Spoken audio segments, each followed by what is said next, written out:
As jy 'n bate het en jy gebruik dit as 'n wapen, verloor dit sy waarde.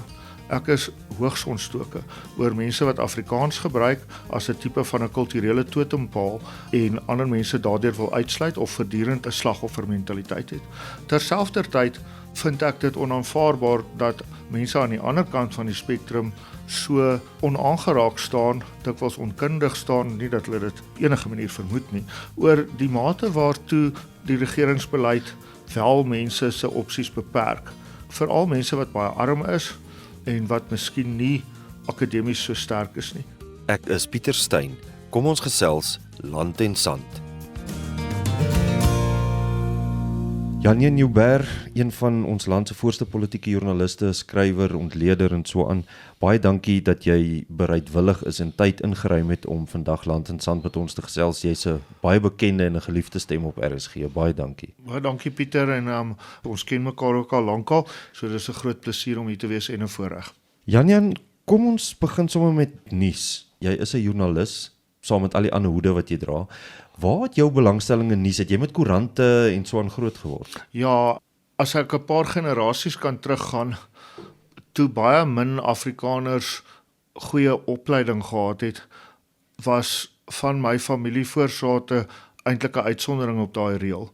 En hulle het altyd maar geskryf. Die briewe wat my oupa Grootjie aan sy ouers geskryf het met 'n wonderlike sin vir humor en so voort, wat toe hy hier omstreeks 1908 of 1911 daar rond oorsee gegaan het om te studeer, is gebundel, so lekker lees hulle. En ek het daarmee groot geword. My oupa en ouma, as ons nou toe klein was, by hulle in die bed gaan klim met in die oggend as ons daar kuier, het my ouma vir ons daai goed gelees, nie veeverhale nie. So ek het groot geword daarmee dat die geskiedenis 'n noodwendigheid is en die nuus ook.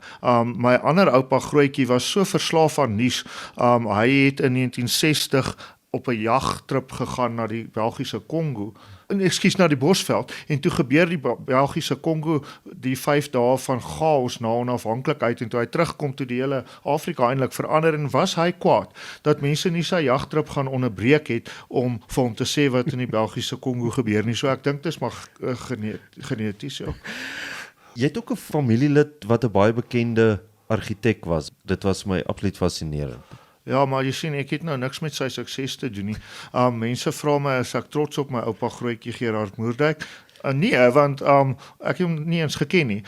Ek dink wel hy het 'n baie goeie bydrae gelewer. Wat mense van hom bietjie vlak kyk, is dat hy was nogal 'n non-konformis gewees.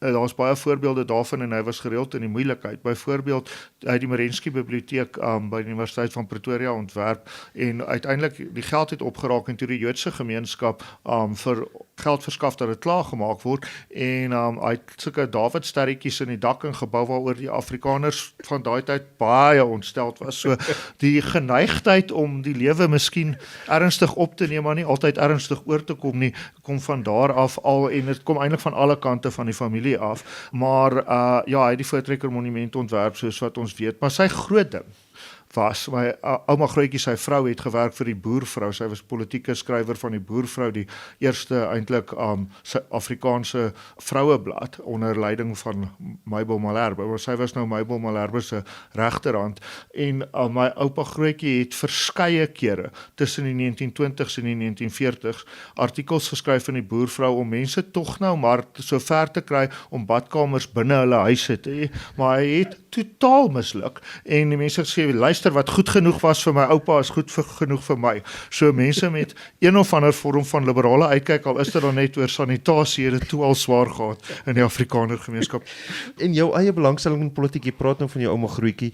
Ek dink Karen de Tooy van die SAIK se klankargief het eendag vir my 'n klank aangestuur waar jy op skool al, dink dit was Alet van Rensburg, wat jou gevra het oor politieke kommentaar, en toe lewer jy politieke kommentaar. Ja, dit was toe ek in matriek was. Nou Alet van Rensburg Right, soos sy nou is, skitterende joernalis. Sy was my Duits onderwyser in standaard 6 en 7, graad 8 en 9 vandag.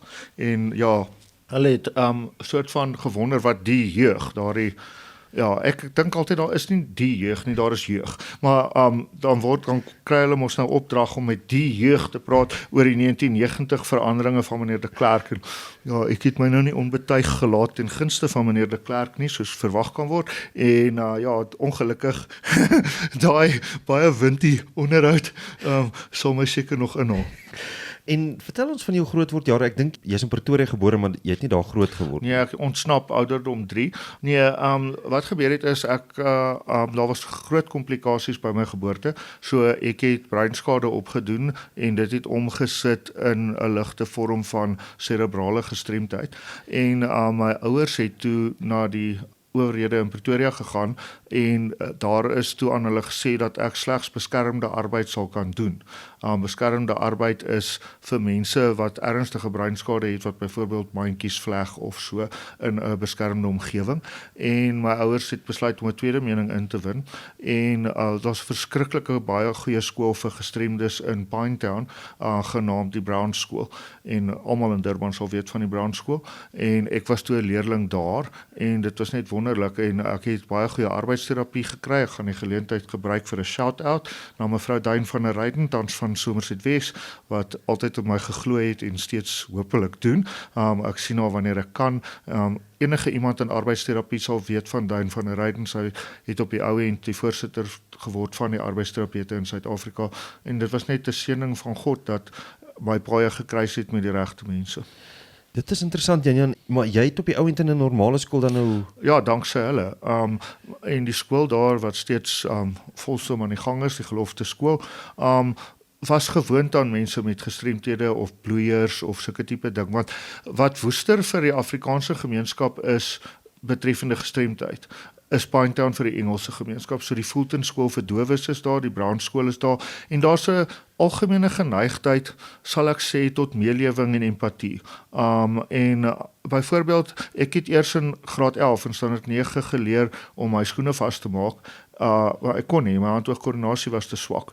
En al die tyd as my skoen losgegaan het iemand net afgebuk en dit gou gedoen sonder om probleme te hê, of as nuwe kinders in die skool kom, was hulle geneig om my te wil afknou want ek was verskriklik klein en maar en so nie meer nie, ongelukkig, maar ja, ek was eintlik brandmaar en dan het hulle nou op my gepik en die mense het dit nie toegelaat nie. So wat hulle dan sal doen is byvoorbeeld om jou skooldas styf te trek, dan sy mos nie meer soos hy moet wees nie. En dan sal een van die ander net gaan en die ding afhaal en hom vir my knoop. So ek is soveel dank verskuldig aan die plek en die mense waar ek groot geword het. Hulle weet dit daarom ook. Ek sal altyd naby aan my hou. So nog 'n shout-out na tannie Rita Brandt in Kokstad. Ouma Rita en oupa Floors was ons skoolhoof en hulle het my wonderlike geleenthede gegee. Ook mevrou Willemien van Sail wat nou oorlede is, maar wat op Montetjie oorlede is 'n paar jaar gelede, wat soveel gedoen het dat ek 'n normale matriek kon skryf. Want daai dae was die owerhede nie altyd so ingestel daarop om mense wat swakhede het te help om dit te oorkom nie, en mevrou van Sail, Willemien van Sail, het alles gedoen om dit vir my moontlik te maak. Jan, ek het ook in Natal groot geword. As iemand hoor ek kom van Natal af, dan kan hulle nie groot praat Afrikaans. Ek is Afrikaans eintlik nie. Exactly, ja. Presies. So, ja, en dan sê hulle ons tog almal in Natal is Engels. Dan sê ek nee, almal in Natal is Zulu. Maar die Afrikaanse gemeenskap van Natal is omtrent 1% van die totaal. En weet jy Pieter, ek weet nou nie wat jou gedagte daarom is nie, maar dit het nadele en voordele. Die nadeel sou ek sê om Afrikaanse Natal groot te word, ek kyk nou maar na my vriende wat so uitstyg wat op ander plekke groot geword het, is dat ons miskien nie groot genoeg dink altyd nie. Ons is geneig om onsself 'n bietjie te onderskat.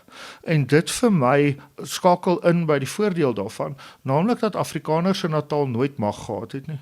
Die Nasionale Party was nooit aan bewind in Natal nie. En miskien weet ons nie hoe om met mag te werk nie. Nou, dit is 'n goeie ding want dit maak jou baie ingestel op ander mense en jy wil jouself dalk nie so heeltemal afdruk of wat ook al, waarby ek bedoel, jou wil afdruk op ander nie, want dit het nie gebeur in Natal nie, of in KwaZulu-Natal soos dit nou is nie. En dis vir my 'n goeie ding. Ek dink as minder mense in ons land minder voortvarend is, sal dit goed wees en bietjie meer luister, bietjie minder praat, sê ek nou terwyl ek met jou praat onophoudelik. Maar ja, miskien ons lewens ernstig leef en nie heeltemal so gesteld wees op alles wat ons sin is, dink ons nie. Ons sin en onsin is vir 'n baie goeie rede baie naby aan mekaar. Vertel my gou van jou ouers. Ons weet nou jou ma se bekende skrywer Irma Joubert en sy was 'n Afrikaans onderwyseres. Ons sal nou oor jou pa gesels. Ja, sy eintlik was 'n Afrikaanse lektor meeste van my grootwordjare. Sy was by die Springfield College of Education in Durban, wat in daai dae van die apartheid 'n Indiër onderwyskollege maak, en dit het al baie ingesteld gemaak op die Indiër bevolking, grootliks dan van Durban. So die Indiër bevolking van Chatsworth en Phoenix is die grootste konsentraat Indiërs buite Indië. En my ma het baie in daai gemeenskap gedoen en baie daar geleer. Mense kan dit sien in van haar boeke ook.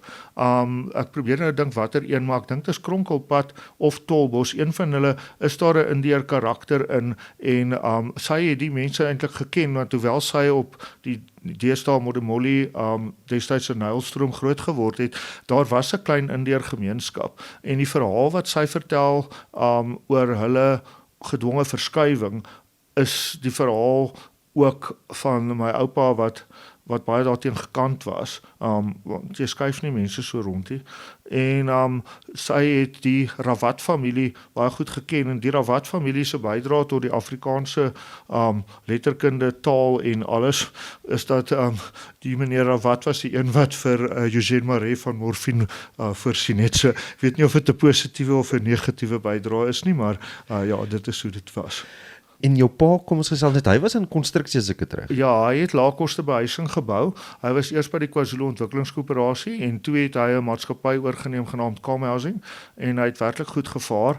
Hy is voorwaar nie 'n voortvarende mens nie, so hy sal nie wil hê ek moet al sy prestasies hier noem nie, maar hy was onder meer behuisingspersoon van die jaar nasionaal. Vir 'n Afrikaanse ou van voorstedelike Durban is dit onwaarskynlik, en ja, hy het my geleer om baie hard te werk. Het jy broers en susters? Ja, ek het 2 broers en 1 suster.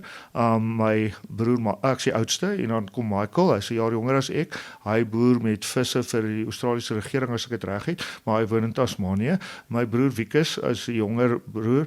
Hy woon in Nederland en ek woon in sy solder op die oomblik. Hy's getroud met Elizabeth van Citrusdal, Elizabeth McGregor, en hulle het 2 seentjies en 'n wonderlike hond genaamd Eddie, meneer Eddie Joubert, en meneer Eddie Joubert sorg dat ek hard werk in Nederland, want as ek nie hy hou daarvan om op my voete te sit terwyl ek tik.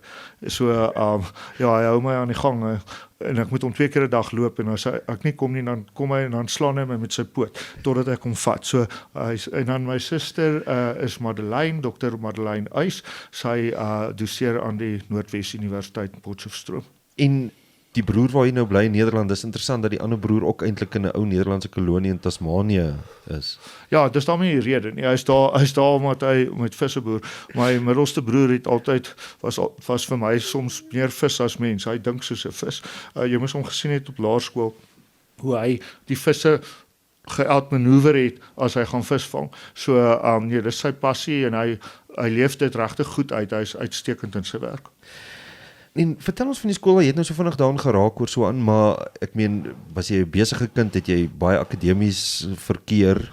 Ja, ek was 'n gestremde kind, so ek het nie baie sportverkeer nie, maar die skool het vir my baie deure daar oopgemaak. Ek het maar die kriketelling gehou. Ek was vir 'n ruk die vlagman van die eerste span, toe my liewe vriend Len van Heerden my moes kom fire, want ek so skeel dat ek in 'n wedstryd van ons teen Kloof High net daar in Pinetown, het ek vir hulle wat nogal skop, en die telling was gelyk op, en ek staan daar, en ek tog is oor wat ek skeel, en die ouetjie wat saam met my staan, die vlagman vrou, sy sê, "No, you're not correct." En toe staan ek daar soos 'n aap met my hand hoog in die lug, en toe moet ek dit afhaal, en toe die maandag toe kom my vriend Len by my en hy sê, "Ja, 'n bietjie praat." Sê ek, "Nee, ons hoef nie te praat nie, iemand anders kan dit maar doen." Soos 'n verskriklike verleentheid vir honderde mense wat nou kom kyk het vir die wedstryd. So ja, my sportloopbaan, pateties soos dit was ook nie baie lank nie. En geskiedenis, neem ek aan, was 'n baie gunsteling vak. Ja, omdat ek daarmee groot geword het. My ma het honneurs in geskiedenis, en soos ek vir jou gesê het, ons het groot geword daarmee. Die geskiedenis is deel van die hede en is 'n noodwendigheid, en ek reis graag saam met my ouers. Hulle is wonderlike reisgenote en toe het iemand saam met ons gereis nou onlangs Berlyn toe en toe ek vir haar vra, is 'n goeie vriendin van my wat naamloos sal bly. Toe ek vir haar vra my ouers gaan slaap saam met die hoenders. Wat wil sy vanaand doen? Toe sê sy net nie enigiets met geskiedenis te doen nie. So ek bevrees vir ons is dit normaal, maar vir ons is die geskiedenis deel van die hede. Het jy toe gaan swat na skool? Ja, soos jy het ek by Vrystaatse Universiteit gaan studeer. Ek het 'n BA gedoen met Afrikaans, Engels en geskiedenis as hoofvakke. Toe het ek honneurs in geskiedenis gedoen by wonderlike wyle professor Leo Barnard. En toe het ek HOD gedoen, maar ek het my HOD gedoen as die hoër onderwysdiploma in 1995 en dit was die jaar toe hulle al die onderwysdepartemente saamgevoeg het oor raslyne heen en oor tuislandgrense en alle ander grense heen. So elkeen van die provinsies het in die rassige departement gekry en die onvoorsiene gevolg daarvan was dat daar nie 'n gazet uitgegaan het nie, met ander woorde daar was nie poste nie. So hulle het vir ons gewaarsku by Vrystaat Universiteit. Ek het 'n beurs gehad van die Natalse onderwysdepartement en hulle het ons gewaarsku dat ja, daar gaan nie eintlik poste wees nie en dit was in Augustus toe klim ek in my karretjie en ek ry af na die suide van die land, na die Universiteit Stellenbosch waar ek nog nooit was nie. Om 'n lang storie kort te maak het ek gesien daar's 'n departement journalistiek, toe dink ek kan dit doen en professor George Claassen het en ek het 'n gesprek gehad en dit was begin van 'n baie goeie vriendskap en 'n wonderlike loopbaan besluit. En was dit daai tyd toe nog BPhil journalistiek, honneurs in journalistiek? Dit was so 'n honneursgraad, ja. En hoe was dit vir jou toe nou? Was dit asof die skoen net gepas? Ja, dit het regtig, die skoen het net gepas. Jy weet, hy is soveel goed wat ek nie kan doen nie, deels weens gestremdheid, maar dit het ook maar impak op ander dinge. Jy weet, my wiskunde is soos hondpateties en so voort. En skielik al die goed wat ek kan doen, was skielik nodig en niks van die goed waarna ek sleg was vir journalistiek so belangrik nie. So ja, dit was net 'n seëning op my pad. Ek het lekker gestudeer in die Vrystaat, baie goeie vriende gemaak en hulle is almal op 'n baie loyale WhatsApp groep. Hulle kinders speel almal ongelooflik goed rugby. Maar in Stellenbosch het ek net op 'n plek geland waar mense soos ek gedink het. Dit was 'n spesifieke tyd van ons geskiedenis. Dit was in die Mandela era. Ek het in 1996 daai honneursgraad journalistiek gedoen en dit het my net absoluut gepas. Dit was vir my soos 'n tuiskoms. En het jy toe direk by koerante gaan werk want jy het in 'n stadium skool gehou ook? Ek het net skool gehou in my aftye. So toe ek in die Vrystaat Universiteit was, het ek partykeer 'n bietjie geïrriteerd geraak en dan die dosente het geweet ek het nodig om weer bietjie te gaan asem skep en dan het ek gaan skool hou vir sulke rukke. Ek het nooit voltyds skool gehou nie. Ek het uit daai honneursjaar uit ek het by Gelofte nog uitgehelp met geskiedenisklasse, Engelse klasse en so tot ek al lankal in die beroepe gestaan het, maar ek kan nie presies onthou watter jaar nie. Maar dit was baie lekker. Ek dink onderwys is die edelste beroep, maar journalistiek is ook baie lekker, is nie baie edel nie, maar dit is baie lekker. Jy doen sekere edel werk, maar ja, ek is maar tot die sonde geneig. So, nee, ek het dit baie geniet by Beeld te begin, 1997 in Johannesburg. Johannesburg 1997 was 'n rowwe plek. Daar was nie eintlik wetstoepassing nie. Omdat al die veranderinge ook gebeur het, daai tyd, ek is net bly, daar was nie sosiale media nie. Jemmel, ons het wild aangegaan, maar dis lank terug en ek het nou tot ek probeer om beter mens te wees nou. Het jy toe by Beeld begin werk? Ja, by Beeld. Ek het onmiddellik as onderwysverslaggewer begin. Daar was 'n skandaal met die matriekpunte in Mpumalanga en ek het geweet hoe dit bereken moet word want ek het my ouers maar altyd gehelp om jy en gestaan onder leiding van wonderlike Cornea Pretorius wat nou doseer by Noordwes Universiteit. Sy was die hoofonderwysverslaggewer en ek was haar skiewie en alles by haar geleer en ook oor lewensuitkyk, oopkop lewensuitkyk, die mense wat nie altyd 'n kans kry nie moet 'n kans kry, daai tipe van ding en dan absoluut feitelik, absoluut geen foute feitelik nie. Jy kan partykeer verkeerd interpreteer, maar ja, jy moet jou feite moet reg wees. Jan, kan jy jou eerste storie onthou met jou eerste baie? Ja. Dit was so ons het begin as ek reg onthou op 'n Vrydag. En toe word ek aan Piet Botma toegewys wat ons hoofmisdaadverslaggewer is, legende. Soos almal weet, hy bly nou daar, ek dink 'n Brits, né? Piet, hallo. Maar by die radiostem wat ek nooit sal hê nie. Hy was ons hoofmisdaadverslaggewer en ek word toe saam met hom uitgestuur vir 'n 3-dubbele polisiemoord in Heidelberg, tussen Heidelberg en Villiers. Ja, nare storie. En toe die Saterdag moet ek toe naweekwerk doen en my eerste berig in beeld. Ek kan nie onthou of ek 'n byline gekry het. Met ander woorde, dis nou waar mense sê wie die berig geskryf het of Piet en ek 'n byline gedeel het nie. Ek onthou dit nie so nie, maar ek mag verkeerd onthou. Die eerste enkel byline wat ek gekry het was werklik 'n vreemde verhaal. Dit het afgespeel hier ergens oos of suid van Johannesburg of Boksburg of Meyerton, ek kan nie onthou nie. Dit was 2 mense wat getroud was toe vir 'n hele tydperk, kom ons sê 20, 25, 30 jaar. Ek kan nie presies onthou nie. Nou die mense het getrou want toe hulle getrou het aanvanklik jare tevore, toe was hulle te arm om 'n onthaal te gee en so voort. Maar sedertdien het die ou toe, as ek reg onthou, het industriële skoonmaakmiddels 'n fortuin gemaak daar in die Valdriehoek of die Oosrand. Ek kan nie onthou wat dit was nie, maar ek wil dink die Valdriehoek. Ek mag verkeerd wees. En toe het hulle 'n hertroue gehou. Verskriklik deftig. En dit was my eerste ding was om hierdie troue te gaan dek. Nou ek weet van troues min. Ek hou van troues, maar ek kan nie altyd onthou wat ek op hulle gedoen het nie. As gevolg daarvan my naam gewoonlik daar ergens lê tussen die stoele. Maar ek het toe gaan oplees oor wat mense moet doen en jy moet blykbaar die trourok baie goed beskryf en so voort. So, ek het toe maar die teorie en praktyk probeer omsit en 'n hele berig gedoen oor die hertroue wat hier, ek dink die mense was van Meyerton en ek onthou die vrou het met 'n helikopter aangekom. Dit was heeltemal buite my verwysingsraamwerk. Maar dit is die wonderlike ding Pieter tog van die journalistiek is dat dit verwag van jou, dit daag jou altyd uit. Eerstens omdat dinge verander, dis wat interessant is van politiek, waaroor ons seker sal praat, maar in die algemene verslaggewing, jy moet nou maar ten beste verslag doen vir die lesers oor 'n ding en jy besluit nie waarheen jy gaan nie of ja, so jy doen jou beste en ek het my beste gedoen, al was daar nie klagtes nie. Blykbaar die patrone van die rok, die destydse vroue redaksie het my kom gelukwens. Ek weet niks Pieter. Ek het net presies neergeskryf wat die vrou vir my gesê het en dit net so geskryf in die berig en mense het daarvan gehou. En ek het met Ryk van die Kerk ook 'n land en sand onderhoud gedoen en hy het gepraat van julle te huis gedeel. So ek neem aan dis in daai tyd ook wat jy en hy en Liesel de Lange sy vroue huis gedeel het. Ja, en ons vriend Marcus Hill wat nou in Skotland werk. Maar ja, ons was 4 mense en dit was in die ooste kant van Johannesburg, daarso in wat destyds die hartland van Joodse Johannesburg was. Die area se naam was Sydenham, maar die naaste poskantoor was Sandringham. En die storie was, ek het nie eintlik die poskantoor gebruik nie, maar dat dit die enigste poskantoor in Suid-Afrika was wat op 'n Saterdag toe en op 'n Sondag oop was. Wanneer het jy toe nou begin politieke verslaggewer word?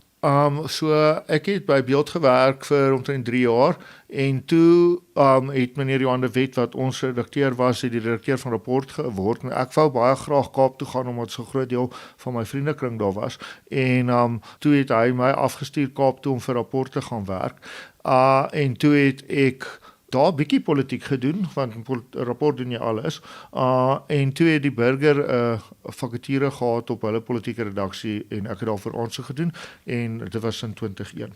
En het jy toe politiek geskryf uit die wetgewer uit of algemene politiek of parlement? Nee, uit die parlement uit. Dis ook waar een van die groot vriendskappe van my loopbaan en lewe begin het, naamlik die van met Willem Jordaan wat ver bo my uitgestyg het en nou redakteur van die Burger is.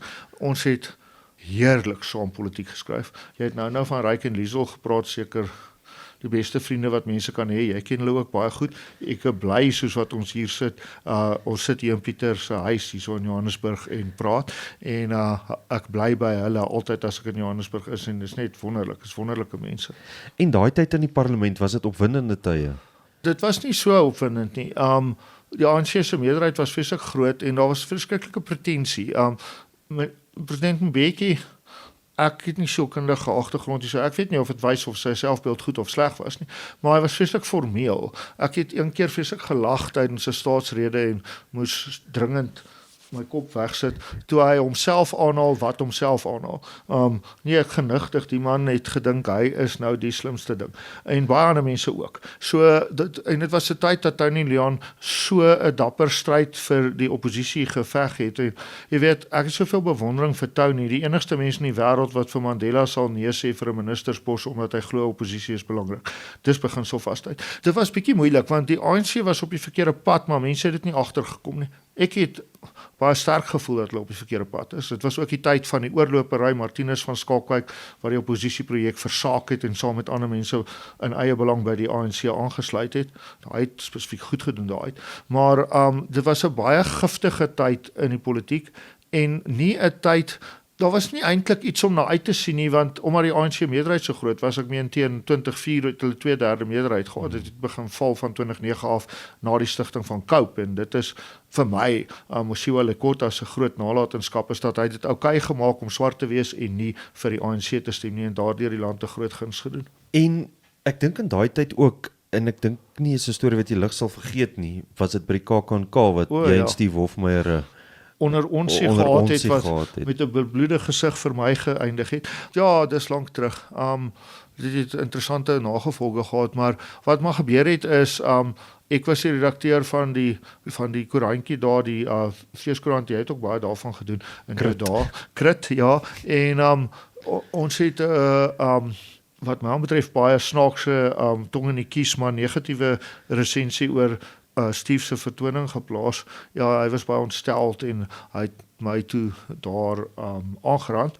Nie dat ek 'n hofsaak sal maak nie, want ek dink regtig joernaliste het oor genoeg plek om hulle self uit te leef, so ek is nie lief vir hofsaake nie. Ek dink dit is bietjie common om 'n hofsaak te maak, jammer om te sê.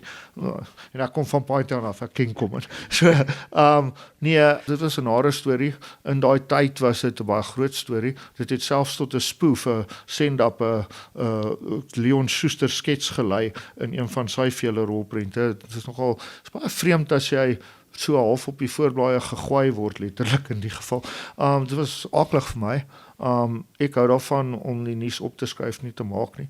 En ja, hy het Steve Hofmeyer het 18 maande later om verskoning kom vra en ons het toe heel goeie vriende geword. Op die ou end dink ek kyk, persoonlik het ek het respek vir sy intellek en vir sy sukses, maar ek deel nie sy standpunte nie. En in 'n stadium het daai kloof te groot geword en ons sien nie meer enigstens iets van mekaar nie. Ek dink jy moet in ons land altyd probeer om versoening na te streef. Dit is vir my die belangrikste ding en ek dink daar het ons 'n meningsverskil, maar dat ek hom respekteer, hy is die lekkerste gespreksgenoot. Ek sê jou 'n storie vertel. Nadat ons nou al bietjie oor die politiek begin stry het by Hoeka by die KAKNK, maar 'n paar jaar later, nou loop ek en my vriend Jan Gerber en weet jy nou, dis laat in die nag gewees en jy weet, dis nie it's not a dry county. Ons het 'n paar happe ingehad en my oë is op die beste van tyd sleg en toe loop ek in 'n verkeersteken vas en toe het dit vreeslik gebloei en Dr. Rousseau Ferreira daar op Oudtshoorn het dit in die hospitaal toe toegebind, maar omdat dit 'n voorkopwond was, verskriklik gebloei. So toe lyk dit amper of my kop 'n eier is. Ek het toe verskriklik baie verbande om, maar net bo die oë. So dit lyk of ek 'n eierkop het. En die volgende môre moet ek die uiters ernstige die burger reeks, daai gespreksreeks, diskoersreeks gaan dek. En Steve self is ook belang in goed wat gebeur en so hy is toe ook in die gehoor, maar ons baie mense. Jy kry ek 'n WhatsApp of seker daai tyd 'n SMS, ja, dit sou 'n SMS gewees het wat sê, wat gaan aan met jou kop? En ek skryf dadelik terug, wat gaan aan met jou kop? En hy sê, nee, wat het gebeur? Ek sê, ek het in 'n verkeersteken vasgeloop. Hy skryf terug, seker een van daai hou regstekens wat jy so ignoreer. So, ja, dit is, hy is baie skerp, maar ons stem nie saam nie. En wanneer het jy toe politieke redakteur van die Burger geword? Yes, nou vra jy my. Ek kan nie die jaar onthou nie, maar dit was nadat Willem dit nie meer was nie. So ek het vir Willem Jordaan wat nou redakteur by die Burger is opgevolg. En is daar politieke stories wat vir jou uitstaan? Ja, jy vra my nou, dus ek het dit hopeloos te lank gedoen. So ek het baie dinge beleef. Ek sou sê wat vir my uitstaan, wat nooit sal vergeet nie, die afdanking van Jacob Zuma. Ons het geglo dit kom. En ek is iemand, en dis in die journalistiek baie ongewoon, wat glo in beplanning. So ons het beplan vir as dit gebeur, en daai dag het ons net soos 'n masjien geloop. Mandy Rousseau, nou salige, die fenominale wat my kollega was, sy die hele dag, sonder om te kla, al was sy hoe senior, het sy gesit bo op die berg en afkyk op Groote en op Genadendal, waar die presidentswoning in die Kaap is, en elke kar opgeskryf wat daarin en uitgegaan het. Ons het presies geweet wie gaan wanneer.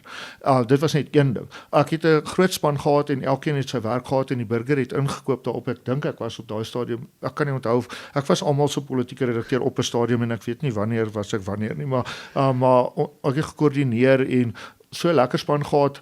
Van daai werk is regtig nie lekker nie. Ek bedoel vir Mandy om die hele dag in 'n kar te sit en nommerplate neerskryf is nie lekker nie, maar ons kon presies daaroor verslag doen. Ek dink dis een ding. Alle verkiesings is interessant omdat dit so dinamies is. Jy weet, almal is baie slim voor die tyd en na die tyd, maar jy weet, elke politieke kenner tydens 'n verkiesing is maar baie onseker want dis miljoene mense wat hulle eie besluite moet neem en almal is gelyk. En dan die ander ding wat vir my uitstaan is half 'n ander storie. Dit was die eerste keer dat die EFF die vir meneer Zuma onderbreek het, die Payback the Money episode. Dit was die verandering van ons parlement en myns insiens ten goeie, baie mense nie ten goeie nie. Dit hang af wat jy uit die parlement as sien.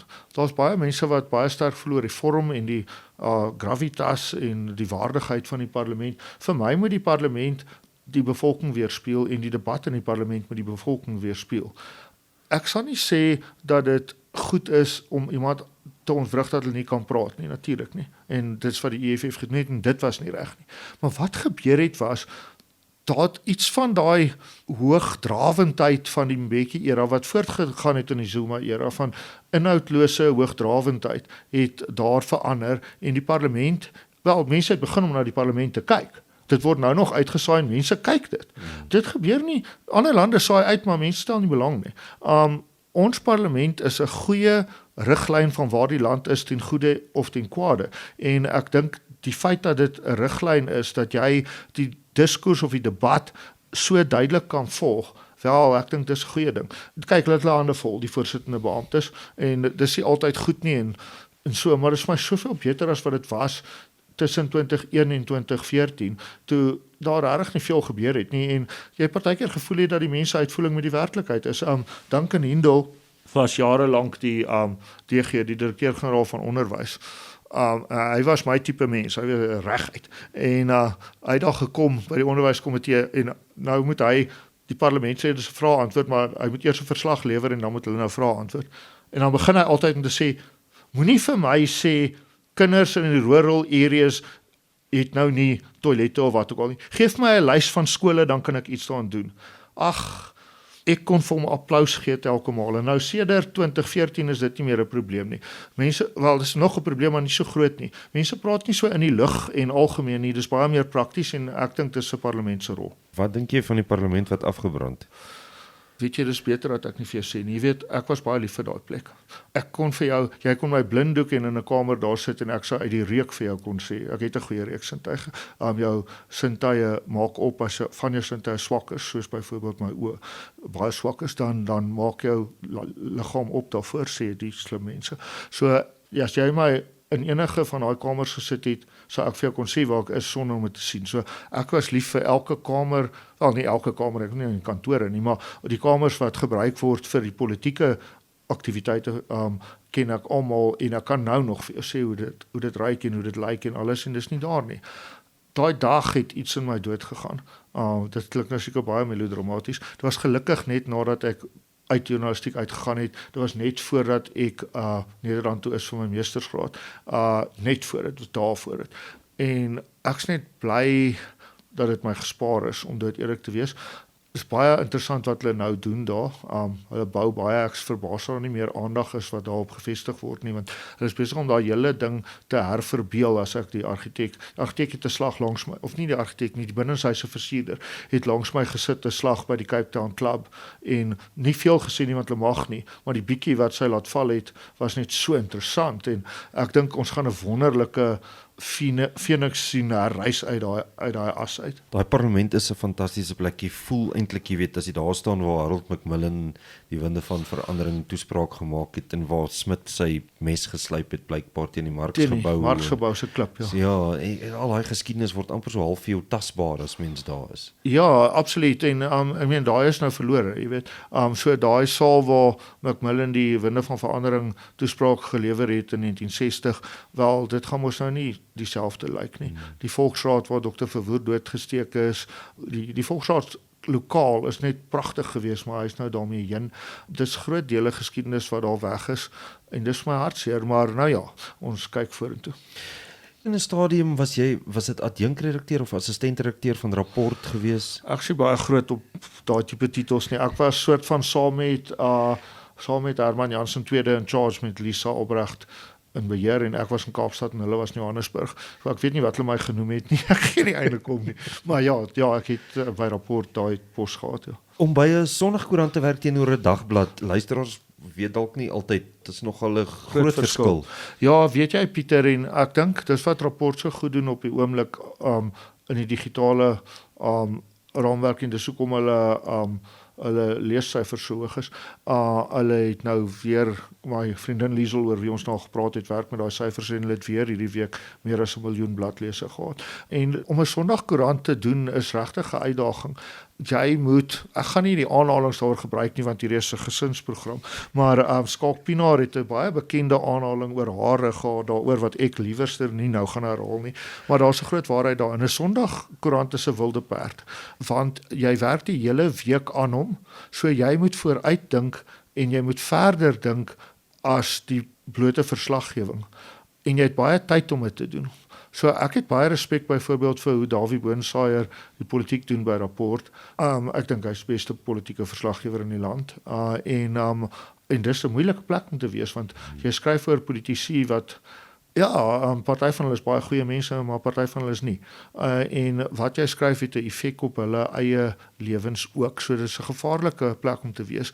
Ek dink wat Rapport reg doen en enige Sondagkoerant wil doen, is 'n balans tussen jou nuus vir jou gewoonteleser wat elke week lees en gewoonlik iets wat meer ernstige kopie verkies en dan jou geleentheidsleser wat die sensasie verkies en bedoel daaraan het Rapport deesdae net geen tekort nie.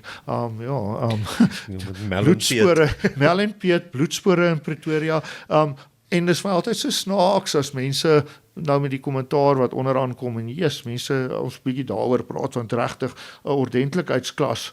Waar is MC Skooman vir spesifiek die Afrikaanse leser sal goed wees. Jy weet jy hoef nie te bewys dat jy geen opvoeding het in jou kommentaar nie. Maar dis altyd vir my snaaks as mense so te kere gaan oor Mel en Piet stories of bloedspoor stories. Hoekom plaas julle dit? Dit is swak. Dit is nie nuus nie. Niemand stel belang nie. Regtig? Daar's 254 comments en as jy nie daarvan hou nie, hoef jy dit nie te lees nie. Reg? Okay, so beweeg aan. So dis altyd 'n ding met 'n koerant, daar moet balans wees vir waarin mense belangstel, vir wat hulle wil weet, wat hulle moet weet en dan ook vir dat mense verskil. Dis vir my so snaaks dat individue in die kommentaarseksies wat natuurlik nou nie meer so gesif word soos in die dae van die koerante met die briewe nie, is dat die kommentaarseksies in die mense is asof hulle dink hulle het die wysheid in pag en daar's net een uitkyk en as jy nou in ons land woon en jy dink daar's net een uitkyk, ek sal dit nog 'n Nederlander veral in die platteland vergewe, veral in Friesland waar niemand wil woon nie, maar wragtig of 'n IJslander, maar in ons land as jy nie verstaan dat diversiteit 'n feit in die lewe is nie en 'n klein bietjie respek nogal ver gaan nie, dan dink ek het jy ons land se lesse gemis. So ek verstom my aan die goeie standaard van die verslaggewing oor die algemeen, nie altyd nie, maar gewoonlik, en dan die ongelooflik banale pyl van die kommentaar en mense sit hulle name daarby of hulle is te blerry sleg om hulle name daarby te sit, dan skryf hulle onder skuilname. Hulle is absoluut afhanklik van die welwillendheid van die mense wat daarmee werk. Daai welwillendheid is gelukkig onbeperk. Maar seker maar redes hoekom mense nie onder hulle eie naam wil optree nie, maar daai ek weet nie, dis 'n impuls wat mense moet hê om soos 'n totale onopgevoede mens te kere te gaan. Ek wens mense wil ophou daarmee. Jy skryf boeke ook en hoofstukke in boeke en jou eie boeke en so aan. Is dit vir jou lekkerder om boeke te skryf as artikels en rubrieke of het elkeen maar sy eie vreugde? Vir my is skryf soos praat en enigiemand wat hier luister sal weet ek praat graag. Luister daarom ook graag, maar jy wil niks sê nie, so nou sit ons al mee. Maar dis heeltemal verskillende dissiplines. Ek sal die voorbeeld gebruik, ek moes in my lewe baie begrafnisbriewe skryf. Mense wat oorlede is en dan vra die familie vir my om, jy weet, namens hulle, dan sal ek nou met hulle gesels, onderhoude doen of wat en dan skryf namens die familie, nie namens my nie. Dis een vorm van skryfdissipline. 'n Gedig is 'n ander vorm.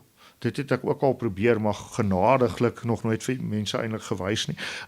En dan as jy vir 'n koerant skryf, is baie spesifieke dissipline en soos ons nou gesê het, dit verskil van dagblad. Kyk, dagblad se eie uitdagings, veral tyd en plek en dan akkuraatheid. Jy weet, 'n Sondagkoerant het baie tyd daarvoor, 'n dagblad nie. Maar as jy 'n boek skryf, is dit ook weer heeltemal anderster. Die feit dat jy veel meer woorde het, verg dissipline van jou om dit nie te misbruik nie. Nou daar speel die uitgewer 'n belangrike rol en ek het oor tyd met my boeke veral met twee baie wonderlike uitgewers saamgewerk, Annie Olivier en Erika Oosthuizen, en hulle is sterk genoeg om vir jou te sê nee, jene, ons stel nie die spesifieke deel belang nie. So vir my was dit baie terapeuties om die boeke te skryf en lekker, want ek het maar probeer om dit te skryf in 'n geselstrand. So dit was my lekker om te skryf, maar dit is heeltemal anders as nuus, want daar's nie so groot tyddruk nie. Ek het daarom altyd by my deadlines gebly. Dit blykbaar vir boekskrywers is baie ongewoon. Skrywers wat luister, julle maak uitgewers se lewens baie moeilik en ek proeflees ook gereeld boeke en feite fact-check dit, gaan die feite na. En dis verstommend hoe mense net nie by hulle spertye hou nie. So ek het dit baie geniet om die boeke te skryf. Baie goeie fact-checkers en proeflesers gehad, onder meer Albert Weideman wat nou adjunkredakteur by Rapport is. Kyk, hy mis nie 'n fout nie. Jesus, Albert is puntenerig. Nou van boeke gepraat, jy is blykbaar besig met 'n fiksieboek. Ja, maar weet jy, Joan Ambidge, die liewe vrou, het vir my gesê, moenie vir die mense jou storie vertel nie, hulle moet dit lees. So, kom ons kyk, ek het nie op die oomblik tyd om daaraan te werk nie, ek is besig daarmee, ek is besig met die doktorsgraad ook. So, die boek lê een kant, maar hy sal gebeur. Jan, kom ons praat oor jou doktorsgraad en jou meestersgraad. Kom ons begin eers by die meestersgraad. Was dit Stellenbosch saam met Nederland of hoe? Ja, so Universiteit Stellenbosch, mense weet ek is 'n baie groot ondersteuner van die universiteit. Nie net die rugby nie, die universiteit, die akademie, daai ander belangrike ding. Ek het baie tyd vir hulle. Hulle maak dit partykeer baie moeilik vir mense om vir hulle lief te wees, maar ek is, en hulle was vir my baie goed met my meestersgraad en ek wil dit sê, daar is baie oor die verengelsing van Stellenbosch wat gesê word. Ek het besluit om 'n proefneming te maak en ek het alles in Afrikaans gedoen meestersgraad, van die eerste brief wat ek vir hulle geskryf het tot die tesis self en ook alles anders. Die fakulteitsbeampte mevrou Khumalo het vir my in Afrikaans teruggeskryf. So ek kan nou nie vir almal praat nie, maar waar daar wil is daar weg. Ek het nou nie met enigiemand baklei nie, want ek glo nie mens moet nie, maar ek het alles in Afrikaans gedoen in die M. Maar toe moet ek die dinge toe al navorsing gedoen saam met die wonderlike professor Albert Grindling, en toe het ek ek het bietjie gesukkel om te skryf man, want mense pla jou in die land. So toe die universiteit vir my die geleentheid geskep om by Utrecht Universiteit in Nederland te gaan die ding skryf. En daar het ek onder 'n dokter Devin Wartia gewerk, wat 'n wonderlike mens is en my baie geleer het veral oor teorie, want ek is nie so groot met teorie nie. Nou weet ek al 'n bietjie meer. En ja, die M het gegaan oor die rol van koerante in die 1992 referendum. En dis iets waarna ek geweldig belangstel. En ja, dit het goed afgeloop. Vertel ons bietjie, wat het jy toe nou daar ontdek? Nee, jene Pieter, dit was vreeslik 'n lang M. Professor Grindling het genadiglik aansoek gedoen vir dat ek 'n langer M moet skryf, en die universiteit het, ek dink tot hulle ewige ontevredenheid, nie 'n perk gestel nie. So dit was op die ou end 88,000 woord M, wat heeltemal belaglik is. Maar ja, daarom sal ek nou liewer nie uitlig nie.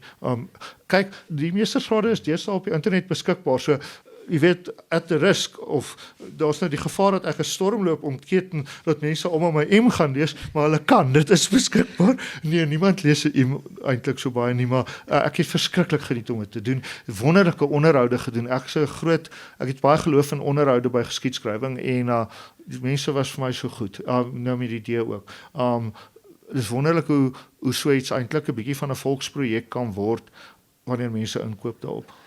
Max de Pre het gesê dit was die beste ding wat wit mense in Suid-Afrika ooit gedoen het. Ek stem saam daarmee. En op 'n politieke vlak dink ek was dit 'n meesterskyf na die van de Klerk na die Potchefstroom tussenverkiesing van Louis Legrandsie. Absoluut. En dis in die wêreldpolitiek iets om te onthou dat regse mense is geneig om hulle steun te oorskat omdat dit in die aard van regse mense gewoonlik is, daar is uitsonderings, maar dis in die aard en eintlik ingeskryf in die regse etiek dat dis essensieel die eie wat voorstaan en daarom is mense ook baie geneig om hulle te omring met mense wat soos hulle dink. Terwyl die liberale lewensuitkyk ek het bietjie van 'n probleem in daai lyn met die progressiewe lewensuitkyk, die verlinkse lewensuitkyk ook, dat hulle ook geneig is om in ego-kamers te verval. Die liberale lewensuitkyk soos verwoord deur Ellen Peyton. Ons kan nie te onliberaal wees met die liberale definisie, maar binne my definisie verskil van baie mense in Suid-Afrika, ook prominente mense se definisie daarvan, wat dit 'n bietjie bakleierig maak. Die Ellen Peyton definisie is baie lank, hy is ook op die internet beskikbaar, maar die belangrike vir my daar is an attempt to understand otherness. Wat gebeur het in die 92 referendum essensieel, is dat daar was 'n spil tussen verkiesings waar die konservatiewe party van destyds, wat eintlik maar pro-apartheid was, wel totaal pro-apartheid was, en die nasionale party het teen mekaar te staan gekom. Nasionale party het heel verander van sy 1989 verkiesingsbeloftes af en meneer de Klerk het ons leier geword van die land en het die land toe nou op die pad na demokrasie geplaas en daar was 'n groot klomp wit mense wat daar teen was. Ook swart mense wat daar teen was van die PAC destyds ensovoort. In elk geval en nadat hy spesifiek in Potchefstroom verloor het, hy het ook in Virginia verloor en 'n hele string ander op die blaf in Durban net gewen naaste wat die KP ooit aan 'n setel in Natal gekom het. Maar hoe dit ook al sê, hy het toe die referendum uitgeroep en met 'n massiewe meerderheid gewen. Daar was 85% stempersentasie, 69% ja stem en dit het gewys dat die regses heeltemal hulle steun oorskat het. Nou wêreldwyd dink ek kan mens dit nogal sien deesdae. En dis hoekom kyk elke mens se reg op sy opinie en as die meeste mense dan regs is, dan gaan jy in 'n regterkantste rigting. Maar dit is so dat regse partye geneig is om daardie rede na my mening, dis maar 'n mening, hulle steun te oorskat. Kom ons gesels bietjie oor jou doktorsgraad. Dit is ook 'n absoluut fascinerende onderwerp. Ja, ek werk basies oor Afrikaners na apartheid. Nou, dit speel ek dan uit in 3 pilare. Die welvaart van Afrikaners in Suid-Afrika na apartheid. Ek kyk nie na die diaspora of mense oor see nie. So Afrikaners in Suid-Afrika se welvaartspyl relatief tot 'n paar goed. Relatief tot waar dit was in 94, relatief tot ander Suid-Afrikaners sin, en ek dink daaraan, maar ek dink my woorde, want Leiden is baie streng op die hoeveelheid woorde wat jy mag gebruik, so ek dink nie ek gaan by my derde aspek, naamlik vergelykbare elites wat mag oorgegee het in die wêreld, wil ek ook doen, maar ek dink nie dit gaan gebeur nie. So ek kyk na relatief tot hulle posisie in 94 en relatief tot die welvaart van ander Suid-Afrikaners, en dan invloed, dieselfde oefening, relatief tot 94, relatief tot ander Suid-Afrikaners, en dan selfvertroue, relatief tot 94 en relatief tot ander Suid-Afrikaners. Sien jy al tendense? Ja, so wat ek klaar geskryf het is die literatuuroorsig en enigiemand wat hulle doktorsgraad, dis 'n helse groot werk wat klaar is en dis die deel wat ek nie van hou nie, dis klaar. Ek het my rape eerste geëet soos Piet Silje van die Burger gesê het mens moet doen. So daai is klaar en dan's 'n ander hoofstuk klaar waar ek sekere toepassings maak op die mynbedryf in verband met die goed. So ek's nou besig om te skryf aan die hoofstuk wat die storie vat tot in 94, basies 'n kort geskiedenis van Suid-Afrika met fokus op die Afrikaner.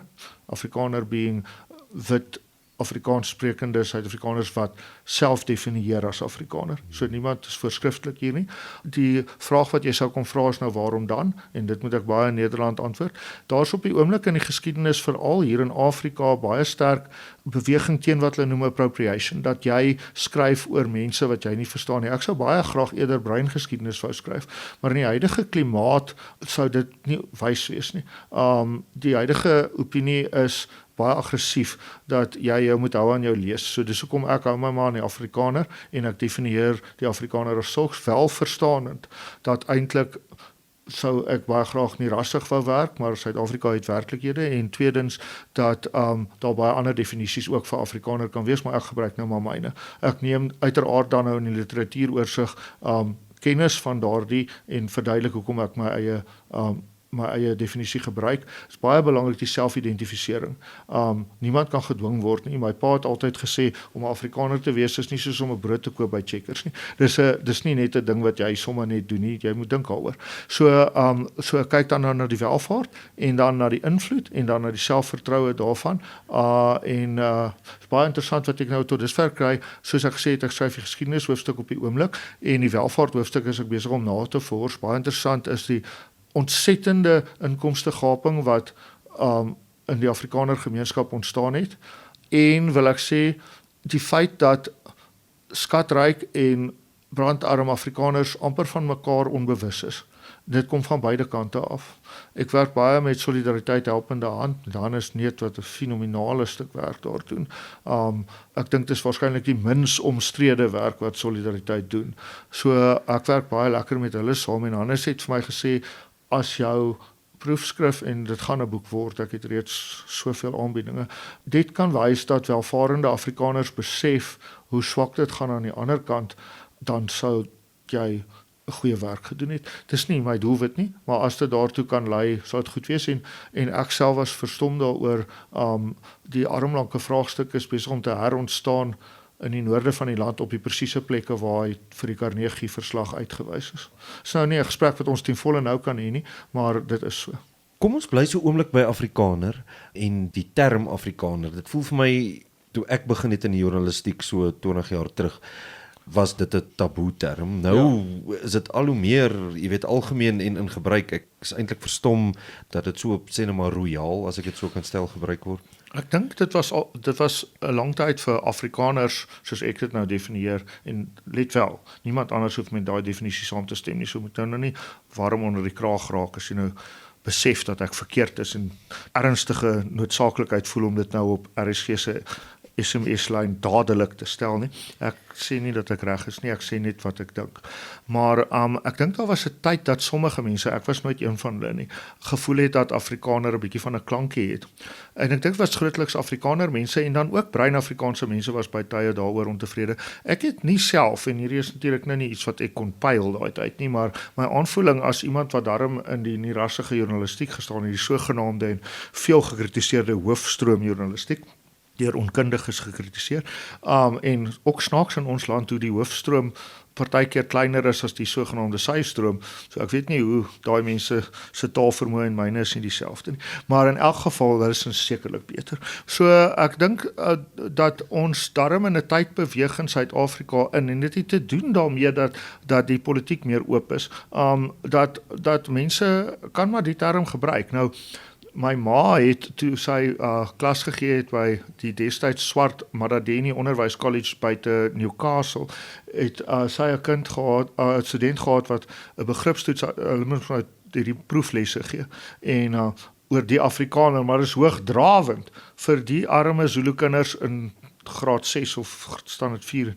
Sy sê nadat die persoon wat nou die klas moet aanbied deur die leesstuk geworstel het, toe vra hy vir die klas, nou klas, wat is 'n Afrikaner? Jy nou almal sit daar, en toe gaan daar so agter 'n hand op van 'n kind wat duidelik baie ouer was as die ander sê, meneer, die Afrikaner, hy is 'n os. So, jy kry alle tipe van definisies vir Afrikaner, en ek dink, ek persoonlik was nog altyd gemaklik met die term, baie ander mense is nie, en dis interessant, want dit dui dikwels op ander dinge wat hulle glo, en waarmee hulle ongemaklik of gemaklik is. Dis ook vir my interessant die politiek wat binne Afrikaner kringe uitspeel op die oomblik. Eintlik seker maar die laaste 2 jaar net voor die verkiesing, vorige algemene verkiesing, met teens een of hulle se brief en al daai goeters wat nou soort van in die openbaar uitborrel. Vroeër was dit asof Solidariteit en AfriForum hulle werk gedoen het of hulle werksaamhede gedoen het. En almal het maar so half ambivalent daaroor gevoel, die wat teen dit is, maar na daai amper soos 'n waterskeiding voor hy verkiesing. En natuurlik Trump se verkiesing en so aan het ook nou 'n groot rol gespeel. Maar wat maak jy van hierdie politiek, hierdie Afrikaner politiek? Dis nou die 45 en Solidariteit, hulle almal trap die drempel na die ambassadeur toe styf. Wat maak jy van hierdie En die drang tot die skryf van oop briewe is een wat ek nie kan verstaan nie. Dit het my nog altyd ontsnap, jy weet. So ek dink mense moet net 'n paar goed onthou. Dis oukei om te verskil. maar Dr. Buthelezi wat dit nie uitgeleef het nie, maar was lief om te sê en ek was baie lief vir Dr. Buthelezi soos jy weet. Hy het gesê we must disagree without being disagreeable. So ek glo baie sterk daarin en wat ek hartseer vind van die huidige tipe binêre by mekaar verby skree debatte van beide kante af is dat ek nie sien hoe dit enigiemand vorentoe vat nie. Uiteindelik is dit oukei om van mekaar te verskil en dis beter om dit op 'n ordentlike manier te doen. Jy wys maar hoe jy groot gemaak is in hoe jy van mekaar verskil en ek sou as ek van hierdie figure was baie skaam wees oor hoe ek myself betuig. Ek dink dit is so dat albei kante het 'n punt beet, definitief. Ek sê dit nie ligtelik nie. Dit is baie lief daarvoor om vir mense te sê as hulle nie 'n punt beet het na my mening nie, maar in hierdie geval die politieke werklikhede van die land het in 'n mate uitgespeel soos wat aan die regterspektrum verwag is en in 'n mate uitgespeel soos aan die liberale spektrum verwag is. En dit is frustrerend dat elke kant net soort van binêr reg wil wees. So aan die een kant dink ek 'n slagofferskaphouding van Afrikaners en die gebruik van Afrikaans, soos ons dit maar sien as 'n wapen, is baie verkeerde ding. My oupa, Michael Moerdijk, het gesê, as jy 'n bate het en jy gebruik dit as 'n wapen, dan verloor dit sy waarde. Ek sê dit weer. As jy 'n bate het en jy gebruik dit as 'n wapen, verloor dit sy waarde. Ek is hoogs ontstoke oor mense wat Afrikaans gebruik as 'n tipe van 'n kulturele totempaal en ander mense daardeur wil uitsluit of voortdurend 'n slagoffermentaliteit het. Terselfdertyd vind ek dit onaanvaarbaar dat mense aan die ander kant van die spektrum so onaangeraak staan, dikwels onkundig staan, nie dat hulle dit op enige manier vermoed nie, oor die mate waartoe die regeringsbeleid wel mense se opsies beperk. Veral mense wat baie arm is en wat miskien nie akademies so sterk is nie. As hulle Afrikaners is, almal in Suid-Afrika, maar ook dan Afrikaners, hulle het dit hot agter. En dis hoekom hierdie armblanke probleem besig is om te herontstaan, veral in die noorde van die land. En ook in die Oos-Kaap. Nie in Natal nie, want daar is nie veel nie. En nie soveel in die suide van die land nie. Maar dit is vir my ongevoelig dat hulle dan sou beweer dat die solidariteit diskurs ongegrond is. Daar is baie mense wat bitter swaar kry as gevolg van die nasionale regering. En ek dink as jy dan nou iemand is wat reken jy is nou meer liberaal en oopkop, dan moet jy maar so optree teenoor die mense wat anders dink as jy ook. Die vermaanende vingertjie, die Dr. Verwoerd en PW Botha vermaanende vingertjie is vir my aan albei kante van die debat onuitstaanbaar. Kom ons praat nou 'n bietjie oor Mangosuthu Buthelezi. Jy het 'n besondere verhouding gehad. Ek weet jy was betrokke ook by 'n dokumentêr wat oor hom gemaak is ensovoorts. Waar dit begin, ons sal nou oor die Zulus praat want dit is ook 'n interessante ding en al jou kennis oor die Zulus. Maar kom ons praat gou oor Buthelezi en jou verhouding oor Buthelezi. Ja, so my pa was die projekhoof toe die Holiday Inn in Ulundi en die KwaZulu wetgewergebou in Ulundi gebou is in 1975. En ek was toe 3 jaar oud en hy het nie dat ek dit kan onthou nie, maar blykbaar het hy in 'n karavaan gebly want daar was maar niks jong. En ek het tye saam met hom daar gebly. So toe ek die eerste keer in 1999 verkiesing in Ulundi kom om verkiesing te dek vir Beeld, weet jy, toe het ek die vreemdste gevoel. Ek parkeer die kar en toe ek voor die Holiday Inn in Ulundi en ek kyk agtertoe en dit is daai berge waar Nongoma is, die volgende dorp. Ja, sien ek bel my ouers, ek sê ek het 'n déjà vu gevoel en ek kry nie ek's nie baie ingestel op hierdie geestelike naaisigheid en wat nie. Ek is maar baie basiese persoon. Ek sê maar ek voel of ek al hier was en toe het ek gestop op die plek waar die karavaan gestaan het. So ergens het iets in my onderbewuste vasgeslaan. Want ek was nie bewus van daai stukkie geskiedenis dat ons daar was nie. So my pa het Dr. Buthelezi, hy kan baie snaakse stories oor hom vertel, baie lank geken. Dr. Buthelezi was 'n komplekse persoon en toe het ek hom natuurlik nou om na baie jare vooruit te gaan weer by die parlement raak geloop. Wat mense nie verstaan nie, is 'n goeie politieke verslaggewer se werk is om ander mense te verstaan. So jy praat met almal wat bereid is om met jou te praat. Nou sien ek met politici partykeer, hulle dink die feit dat jy met hulle praat beteken jy is hulle spesiale maatjie. En dit is so dat daar politici is met wie jy beter oor die weg kom as ander, maar waar ek vriendskappe met politici opgebou het, en dit was oor baie jare, dan was dit ten spyte daarvan dat hulle politici was, nie as gevolg van nie. En ek het altyd, as mens nou agterkom, jy raak nou goeie vriende, vir hulle gesê, onthou, julle moet met my vriende wees ten spyte daarvan dat ek 'n joernalis is, nie as gevolg daarvan nie, want anders gaan ons moeilikheid optel. Want as jy in die politieke ding doen en is omstrede, moet ek daaroor skryf. Ek glo wel baie sterk, you write politics, not politicians. En dis 'n goeie Suid-Afrikaanse tradisie, want ja, dis die arme mense, dis 'n beroep, dis nie 'n lewenstyl nie, maar daar's 'n groot deel van die Suid-Afrikaanse bevolking wat voel mense moet op elke vlak voorbeeldig wees as hulle in die politiek is. En jammer om daai babbel te bars, maar dit is nie so nie. So wat Buthelezi betref, hy het nie baie met mense van die media geskakel nie. Kyk, hy was so doof soos 'n kwartel en heeltemal te ydel om dit te erken. So ek het dit geweet. En dis hoekom hy so onduidelik gepraat het en wel ook omdat hy Engels eers geleer het na hy uit die skool uit is. Daai tyd was Engels nie verpligtend nie. Dis baie lank gelede. In elk geval en ek kon hom verstaan. Ek het in KwaZulu-Natal groot geword. Sy aksent was nie vir my moeilik nie en ek het geweet jy moet hard en stadig praat. En meeste mense was nie bereid om dit te doen nie en dan gaan hulle aan of hy soos 'n idiot is of iets, jy weet, omdat hy nie lekker kan Engels praat nie en omdat hy nie kan hoor wat hulle sê nie. So dis natuurlik sy eie ydelheid, maar ons almal het maar ons swakhede, laat die wat in glashuise woon die eerste klip gooi. So ek het met hom baie goed oor die weg gekom. Kyk net wou 'n reeks programme maak oor bekende Suid-Afrikaners. Ja, om te hê, maar ook om te speel as hulle doodgaan.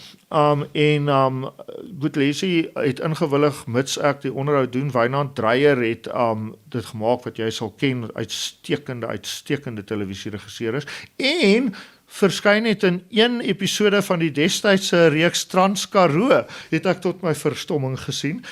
So as julle wil weet hoe Wynand gelyk het toe hy jonk en aggressief was, dit was daai tyd, maar nou is hy 'n baie aangename mens om mee saam te werk en ons is toe die hele Natal vol. Ons het onderhoude gedoen met mense wat Dr. Buthelezi goed geken het, soos Nkululeko Hlengwa, die huidige adjunkminister van vervoer, Albert Mwangu, die burgemeester van Hongoma, ensovoorts. En dit was baie lekker program. En ons het 'n hele dag daar gesit, wat hy nou sy stories vertel. Kyk, ons weet almal wat se rekords hy alles hou vir 'n lang praat. En het was 'n wonderlike dag. Hy het John Foster nagemaak soos ek het nog nie gehoor het nie. So 'n groot voorreg en ek was verlig toe hy dood is want hy het heelwat pyn ervaar en tog baie hartseer. Moet jy net vra oor die hele debakel binne die DA nou tussen John Steenhuisen, Jordan Loos wat soort van die arbiter moet wees en Tony Leon aan die een kant, Resolve Communication, al daai goeters. Ek tog ons praat oor my. Maar goed. Nee, ek dink ja, ek gaan nou soos 'n mens klink wat 'n persverklaring uitreik, maar dis 'n baie moeilike situasie. Ek sal dit sê, ek ken Tony Leon baie goed vir baie jare. Ek het sy groot dik eerste autobiografiese boek gefact-check. Ons loop 'n lang pad. Toe ek die Amerikaanse verkiesing gedek het in 2008 vir Naspers en Naspers nie vir ons geld gegee het om iewers te bly nie, het ek by hom en Mikael gebly in DC in Washington toe hy was by die Cato Instituut. So ek moet my belang verklaar. En ek gaan nie iets sê oor die res van die mense nie, maar ek sal dit sê vir Tony Leon. Ek sê nie hy is eerlik omdat hy my vriend is nie. Ek sê hy is my vriend omdat hy eerlik is. En ek dink hierdie aanvalle op hom is laakbaar en ek glo hy sal sterk aan die ander kant uitkom en ek weet, maak nie saak waar hy aan die ander kant uitkom nie, hy is 'n eerbare en goeie man. Jan, volgens jou, wie is die beste politikus? Wat ek as 'n praktiese politikus beleef het, Tony Leon. Tony, as jy met hom praat, kyk, hy is hoogs intelligent en dit is nie in politiek heeltemal so algemeen as wat ons dit sou wou hê nie. Maar nee, daar is. En hulle weet wie hulle is. Ja, al my goeie vriende. Ja, julle is almal wonderlik en slim. Maar as jy met Tony 'n gesprek voer, ek het toe hy die dag uitgetree het 'n rubriek daaroor geskryf. En ek dink dis kom baie mense om nie altyd verstaan het nie. So as jy met Tony praat, dan praat jy met hom eerstens op 'n feitelike vlak, as hy nou met jou praat. As hy praat op 'n feitelike vlak. Tweedens is hy altyd besig om literêre verwysings te maak of geskiedenisverwysings te maak tussenin met die woorde wat hy gebruik, maar derdens, en dis die ding wat ek tot my vreugde agtergekom het, ek sal nou die storie vertel. En toe van toe af, dis waar ons dink hy moet maar self sê, maar regtig goeie vriende geword het, is dat jy agterkom, daar's 'n derde vlak waar hy ironies werk met die tweede vlak op die eerste vlak. Met ander woorde, hy haal dikwels buite konteks aan. En ek het dit agtergekom in 2004 toe ek en Willem Jordaan so saamgewerk het. Ons het goed dikwels saam gedoen. Dis baie goed in die politieke verslaggewing as jy twee is. Dit maak ook die aggressie wat teen 'n enkelskrywer gevoer word vanuit politieke kringe baie meer hanteerbaar. Dit is baie moeilik om hierdie beweerde vendettas te bewys as er twee mense is. In elk geval so en daai vendettas is sommer nonsens. Maar in elk geval toe was Tony vir die 2004 verkiesing was by die KAK&K en dis basies wall-to-wall die ondersteuning daarso. Baie goed gegaan en hy het gegaan in 'n vliegtuig wat aan hom geleen is deur 'n DA ondersteuner saam met Reinet Taljaard wat daai tyd parlementslid was en saam met Willem as destydse politieke redakteur van die Burger. En hulle vlieg so toe en dit gaan goed, jy weet, in Oudtshoorn en hy kom terug en 2004 was 'n moeilike veldtog vir die DA, hulle het ook nie baie goed gedoen nie. Maar toe hulle terugkom, toe sê hy net vir Tony, vertel Willem toe vir my, ja, maar Tony het nou goed gegaan, en toe sê Tony vir hy net, yes, ek wonder daarom of dit die moeite werd is. En dit plant toe 'n gedagte in Willem se kop dat that fire in the belly, waarvan Buthelezi altyd gepraat het in die politiek, dit wat jou aandryf, dat dit dalk 'n bietjie minder erg brand as tevore. Nou ja, dit weet mense nou nie, Tony kan self vertel, maar ons moet met hom 'n onderhoud gaan doen, en ons gaan altyd maar twee, jy weet. Toe dit nou by die sleutelvraag kom, maar Tony, wil jy nog aangaan in die politiek? Toe sê hy, as Mrs. Thatcher used to say, I'll go on and on and on, en ek ken daai toespraak, toe sê ek, and she resigned 3 days later, en toe sê hy, you were not supposed to know that, en dis vir ons regtig vriende geword het, so ja, in die aktiewe politiek, Tony Leon. Jan, jy het 'n geheue soos 'n olifant, ek dink jy het regtig 'n fotografiese brein, en alles interesseer jou, klink dit vir my omtrent, maar wat verveel jou? Mense wat onophoudelik kla. My pa is na aftreeoord en hy het 'n reël gemaak daar dat jy mag nie oor jou gesondheid kla tensy dit iets nuuts is nie. So mense wat onophoudelik kla, ek hou van kritiese mense, maar nie mense wat kla oor alles nog wat nie. Tweedens, mense wat met geweldige selfvertroue dinge sê wat feitelik onwaar is, often wrong, never in doubt, noem ek dit. En dan mense wat lelik is met ander mense, hou ek nie van nie. Kyk, ek's nie 'n engel nie, ek was ook al lelik met mense, maar hel, ek het berou as ek dit gedoen het en ek gaan vra altyd om verskoning. Maar ek dink mense moet probeer om ordentlik te wees. Een van my lewenslesse is nice being important, but it's important being nice. So ek hou nie daarvan as mense hulle afskuwelik gedra nie teenoor ander mense nie. Ek dink mense kan doen net wat hulle wil solank dit nie ander mense benadeel nie. En dan ek kan partykeer baie verveeld raak wanneer gesprekke aan en aan gaan, en dit is regtig vir my vervelig, maar ek het lank die parlement gedek, so ek is goed daarmee om dit weg te steek. Waaroor is jy spyt? Professioneel is ek spyt dat ek by Naspers weggegaan het in 2012, was 'n fout, of 13, wanneer dit ook al was. Ek is spyt oor die paar keer wat ek berigte geskryf het wat mense seer gemaak het. Dit was nooit die bedoeling nie. Dit is baie moeilik as jy in 'n politieke omgewing is en daaroor moet skryf, waar dit eintlik maar dikwels gaan rondom beginsels of besluite, en dan partykeer skryf mense dit te sterk en dan kry mense seer. Ek het baie spyt daaroor. Ja, ek sou sê professioneel, ja, en elke feite en spelfout het ek diep spyt oor en vra ek om verskoning vir. Waarop is jy trots? Ek's nie trots op myself nie, ek's dankbaar. Ek moes nooit hierdie lewe gehad het nie, dit was nie altyd maklik nie. Mense wat my ken, selfs my gevolg het, weet, daar was groot laagtepunte ook. Maar eintlik as jy dink dat ek as gestremde persoon vir beskermde arbeid, jy weet, op pad was soontoe, dan sê ek dis nie 'n trots nie, dis 'n dankbaarheid. So dis ook partykeer hoe as dit sleg gaan, ek en my wonderlike vriende waarvan daar regtig baie is en regtig geseënd is, en my familie herinner my altyd waar ek vandaan kom. En nee, dis nie nog 'n swipe na Pinetown nie. Ek's baie lief vir Pinetown, trots om vanaf te kom.